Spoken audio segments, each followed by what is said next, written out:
पिछले वीडियो में हमने क्रिस्टलीय ठोसों के वर्गीकरण का 2 टॉपिक पढ़ा था। कण या अंतरा आणविक बलों की प्रकृति के आधार पर क्रिस्टलीय ठोस निम्नलिखित 4 प्रकार के होते हैं, जिनमें आयनिक ठोस और धात्विक ठोस के बारे में हमने पिछले वीडियो में देख लिया है। अब हम सहसंयोजक ठोस और आणविक ठोस के बारे में अध्ययन करेंगे।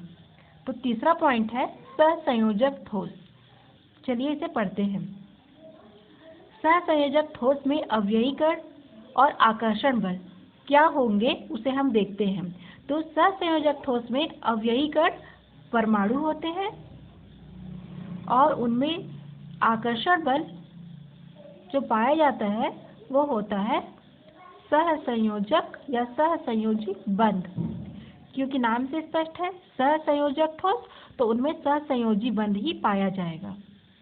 तो परिभाषा हो जाएगी, वे ठोस जिनके अवयवी कण परमाणु होते हैं और ये परमाणु जो होते हैं वो आपस में सहसंयोजी बंध के द्वारा एक त्रिविम जाल का निर्माण करते हैं, 3D नेटवर्क का निर्माण करते हैं।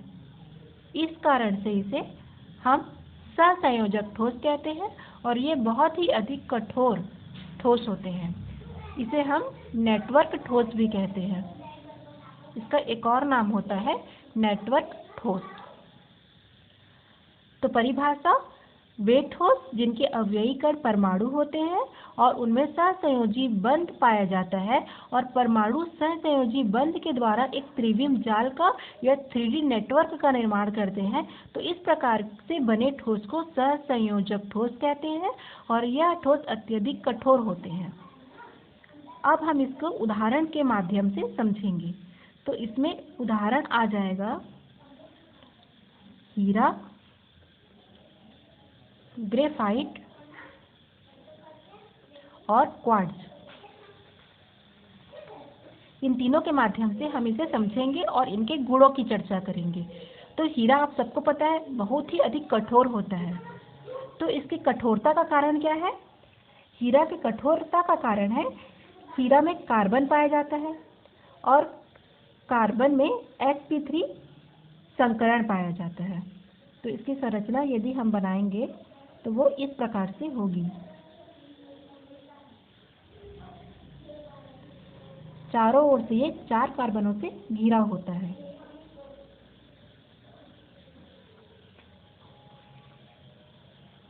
तो हीरा में क्या पाया जाता है? sp3 संकरण पाया जाता है, अर्थात एक कार्बन 4 कार्बनों से घिरा होता है। अर्थात कार्बन कार्बन के मध्य जो बंध पाया जाता है वो बहुत ही मजबूत होता है, क्योंकि एक कार्बन इलेक्ट्रॉन लेता है तो दूसरा कार्बन भी इलेक्ट्रॉन देता है। इस कारण यह बहुत ही अधिक कठोर होता है और विद्युत का कुचालक होता है। किंतु ग्रेफाइट की संरचना यदि अगर हम देखें तो ग्रेफाइट की संरचना में sp3 संकरित अवस्था में sp2 संकरित अवस्था में पाए जाते हैं। ये ग्रेफाइट की संरचना है। तो ग्रेफाइट की संरचना में जो कार्बन होते हैं वो 3 बंधों से घिरे होते हैं। जैसे एक कार्बन है तो उनमें केवल 3 कार्बन पाया जाएगा, एक मुक्त इलेक्ट्रॉन रहेगा जो गति कर सकता है, आवेशित हो सकता है। इस कारण यदि हम इसे ऊष्मा देते हैं तो ये मुक्त इलेक्ट्रॉन ही आवेशित होकर के विद्युत का सुचालक होते हैं और इस कारण ग्रेफाइट अपवाद होता है सहसंयोजक ठोस का और ग्रेफाइट बहुत ही नर्म प्रवृत्ति का होता है। ये एक अपवाद है। और तीसरा देखेंगे हम क्वार्ट्ज। क्वार्ट्ज का सूत्र होता है SiO2, जिसे सिलिकॉन डाइऑक्साइड या सिलिका कहते हैं, जिसमें प्रत्येक सिलिकॉन ऑक्सीजन से सहसंयोजी बंध के द्वारा जुड़ा होता है। इस कारण क्वार्ट्ज भी बहुत अधिक कठोर होता है। सहसंयोजक ठोस की यही विशेषता होती है कि यह अत्यधिक कठोर होता है। अब हम इसके गुणों के बारे में चर्चा करेंगे। पहला आएगा गलनांक। सहसंयोजी तो ठोस होते हैं वो आयनिक बंध की तुलना में दुर्बल होते हैं, किंतु ये बहुत अधिक कठोर होते हैं। क्यों? क्योंकि इनमें बहुत सारे परमाणु आपस में मिल करके एक त्रिविम जाल का निर्माण करते हैं। सहसंयोजक बंध से बंधे होते हैं और सभी दिशाओं में मिल करके ये त्रिविम जाल का निर्माण करते हैं, 3D नेटवर्क बनाते हैं। इस कारण इनका गलनांक बहुत उच्च होता है और ये बहुत ही अधिक कठोर होते हैं। दूसरा पॉइंट आ जाएगा, ये हीरा और क्वार्ट्ज बहुत ही अधिक कठोर होते हैं। और अपवाद स्वरूप आएगा ग्रेफाइट, जो कि विद्युत का सुचालक होता है और नर्म प्रवृत्ति का होता है। तो ये हो गया आप लोग का सहसंयोजक ठोस के बारे में विस्तृत जानकारी। अब हम अंतिम और चौथा टॉपिक देखेंगे, आणविक ठोस। तो चौथा और अंतिम पॉइंट है आणविक ठोस। आणविक ठोस के बारे में जानकारी लेंगे, जिनमें अवयवी कण क्या होंगे और उनमें जो आकर्षण बल पाया जाएगा उसे हम पढ़ेंगे। नाम से स्पष्ट है, आणविक ठोस। तो आणविक ठोस में अवयवी कण अणु होंगे एवं इनमें वॉन डेर वाल त्रिज्या पाई जाएगी। वॉन डेर वाल बल पाया जाएगा, त्रिज्या नहीं बल। आकर्षण बल, वॉन डेर वाल बल पाया जाएगा। वॉन डेर वाल एक प्रकार का दुर्बल बल होता है जो कि अणुओं में पाया जाता है। ठीक है, तो वॉन डेर वाल बल के बारे में और इसकी दुर्बलता के कारण के बारे में हम आणविक ठोस में चर्चा करेंगे। तो सबसे पहले इसका भी उदाहरण लेते हैं। किस उदाहरण के माध्यम से हम समझेंगे? तो इसमें उदाहरण आ जाएगा CO2, HCl और Ar। इसे कहते हैं कार्बन डाइऑक्साइड, इसे बोलते हैं हाइड्रोक्लोरिक एसिड और इसे बोलते हैं आर्गन। प्रकृति में कार्बन डाइऑक्साइड और आर्गन गैस अवस्था में होते हैं, किंतु हम ठोस के बारे में पढ़ रहे हैं तो इनके ठोस रूप के बारे में पढ़ेंगे। अब आप सोच रहे होंगे कि आर्गन तो यहाँ परमाणु रूप में है, अणु रूप में है ही नहीं, तो हम इसके बारे में आगे चर्चा करेंगे। इसका कारण होता है, यदि हम वर्ग 18 में जाएं, वर्ग 18 में पाए जाने वाले तत्व होते हैं helium, neon, argon, krypton, xenon और रेडॉन। ये वर्ग 18 के तत्व हैं जिन्हें अक्रिय गैस भी कहते हैं, जिनमें ऑर्गन एक प्रकार का परमाणु होते हैं। सारे परमाणु होते हैं, किंतु परमाणु होने के बावजूद वो अणु के समान प्रवृत्ति प्रदर्शित करते हैं। इस कारण यहाँ पर अणु के रूप में ऑर्गन को लिया जाएगा। अब हम पढ़ते हैं, उदाहरण की प्रकृति के आधार पर ये 3 प्रकार के होते हैं। आणविक ठोस 3 प्रकार के पाए जाते हैं। पहला आ जाएगा आपका ध्रुवीय ठोस, दूसरा आ जाएगा आपका अध्रुवीय ठोस और तीसरा आ जाएगा आपको हाइड्रोजन आबंधित ठोस।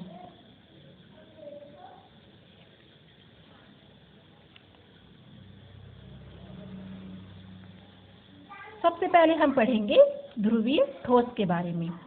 ध्रुवीय ठोस का एग्जाम्पल हो जाएगा HCl और SO2, hydrochloric acid, sulphur dioxide. अब हम पढ़ेंगे हाइड्रोक्लोरिक एसिड का। यदि हम एक परमाणु लेंगे, चूँकि इन दोनों के मध्य विद्युत ऋणता पाई जाती है।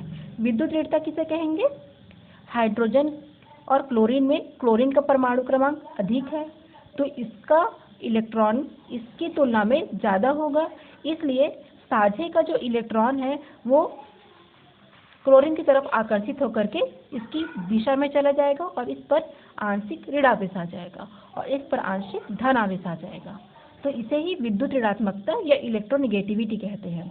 और एक और यदि हम परमाणु लेंगे तो उसमें भी साझे के इलेक्ट्रॉन क्लोरीन परमाणु की ओर शीघ्रता से विन्यासित हो जाएगा और यहाँ पर धनात्मक आवेश आ जाएगा। इस प्रकार से यदि हम देखें तो क्लोरीन और हाइड्रोजन के मध्य एक प्रकार का आकर्षण बल बनेगा। यहाँ पर दो ध्रुव हैं, एक धनात्मक और ऋणात्मक, और यहाँ पर भी दूसरा द्विध्रुव है। तो दो द्विध्रुव के उत्पन्न होने से क्लोरीन और हाइड्रोजन के मध्य एक बल हो जाएगा, जिसे द्विध्रुव आकर्षण बल कहते हैं। तब ध्रुवीय ठोस की परिभाषा हो जाएगी। ध्रुवीय ठोस वे ठोस होते हैं जिनमें द्विध्रुव आकर्षण बल पाया जाता है और इनके अवयवी कण भी ध्रुवीय होते हैं। और इनके गुण क्या होंगे? ये कमरे के ताप पर द्रव या गैस होते हैं। ये द्रव अवस्था और ये गैस अवस्था, लेकिन हम यहाँ इसके ठोस अवस्था के बारे में पढ़ रहे हैं। और ये बहुत ही ज़्यादा मुलायम और विद्युत के कुचालक की प्रकृति के होते हैं। तो ये आपका हो गया ध्रुवीय ठोस। अब हम पढ़ेंगे अध्रुवीय ठोस।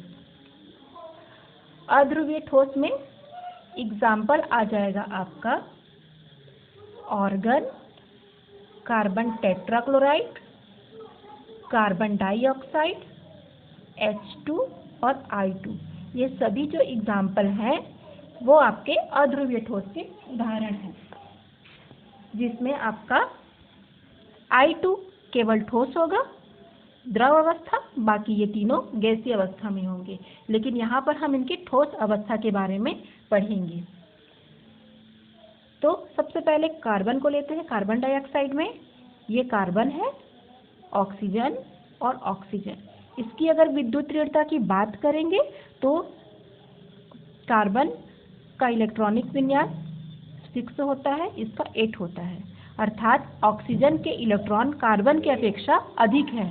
तो साझे का जो इलेक्ट्रॉन है वो ऑक्सीजन की ओर विस्थापित हो जाएगा और इस पर आंशिक ऋण आवेश और कार्बन पर आंशिक धन आवेश आ जाएगा। यहाँ पर भी एक प्रकार का द्विध्रुव बंध बन रहा है, आप लोग देख सकते हैं। लेकिन इसमें जो बंध हो रहा है वो विपरीत दिशा में हो रहा है। तो विपरीत दिशा में होने के कारण ये आपस में कैंसिल हो जाते हैं, अर्थात इस पर कोई भी प्रकार का आकर्षण बल नहीं लगता है, इसलिए इसे अध्रुवीय ठोस कहते हैं। उसी प्रकार यदि हम H2 का एग्जाम्पल लें तो H और H दोनों में समान आवेश होता है। समान आवेश के कारण जो साझे का इलेक्ट्रॉन है ना वो इस हाइड्रोजन के पास जाएगा ना वो इस हाइड्रोजन के पास जाएगा। इस कारण यहाँ भी ये इसकी जो विन्यास है वो कैंसिल हो जाएगा। तो इसमें जितने भी उदाहरण लिए गए हैं इनमें किसी भी प्रकार का आकर्षण बल नहीं पाया जाता है, इस कारण इसे अध्रुवीय ठोस कहते हैं। अब इसकी परिभाषा हो जाएगी, अध्रुवीय ठोस वे ठोस होते हैं जिनमें अवयवी कण या तो परमाणु होंगे जैसे ऑर्गन या अणु होंगे जैसे H2 I2 और उनमें किसी भी प्रकार का आकर्षण बल नहीं पाया जाएगा। उनमें अध्रुवीय सहसंयोजी बंध द्वारा वो बंधे होंगे और इनके ठोस मुलायम और विद्युत के कुचालक होते हैं। गलनांक और क्वथनांक भी इनमें बहुत कम पाया जाता है, क्योंकि किसी प्रकार के बल से ये बंधे नहीं होते हैं तो आसानी से हम इनको विभाजित कर सकते हैं और इनमें एक प्रकार का दुर्बल वॉन्डरवॉल बल पाया जाता है। अब हम तीसरा पढ़ेंगे, हाइड्रोजन आबंधित ठोस।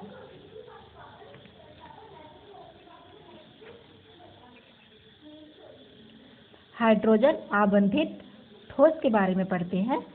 तो इसके भी हम सबसे पहले उदाहरण की चर्चा करते हैं। इसमें उदाहरण आ जाएगा HF, H2O और NH3। हाइड्रोजन बंध किसे कहेंगे? हाइड्रोजन बंध वे बंध होते हैं जो फ्लोरीन, नाइट्रोजन और ऑक्सीजन के साथ एक बहुत ही तीव्र और आकर्षण बल का निर्माण करते हैं, जिसे हम हाइड्रोजन बंध कहते हैं, उसी आकर्षण बल को। और हम सबको पता है कि वॉन डेर वाल बल का एक प्रकार होता है द्विध्रुव आकर्षण बल और एक प्रकार होता है हाइड्रोजन बंध, जो कि सबसे अधिक स्ट्रॉन्ग बल होता है। तो अब हम देखेंगे यदि हम HF की संरचना देखें तो HF, NH3 की संरचना देखें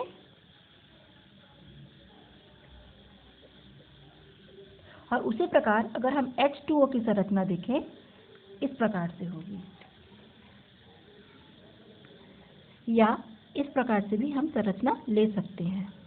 क्योंकि यहाँ पर हाइड्रोजन फ्लोरीन से, यहाँ पर 3 हाइड्रोजन नाइट्रोजन से, उसी प्रकार यहाँ पर 2 हाइड्रोजन ऑक्सीजन से बंधे हुए हैं, तो इनके कारण इनका जो बल होगा वो बहुत ही अधिक आकर्षित होगा और बहुत ही अधिक स्ट्रॉन्ग होगा।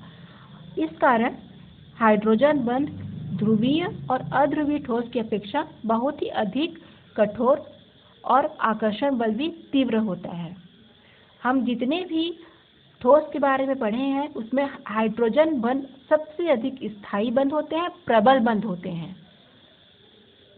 और ये जो आणविक ठोस है इसमें मुक्त इलेक्ट्रॉन नहीं पाए जाते हैं, इस कारण से ये बहुत ही दुर्बल ठोस होता है, जो कि इसका पहला गुण है।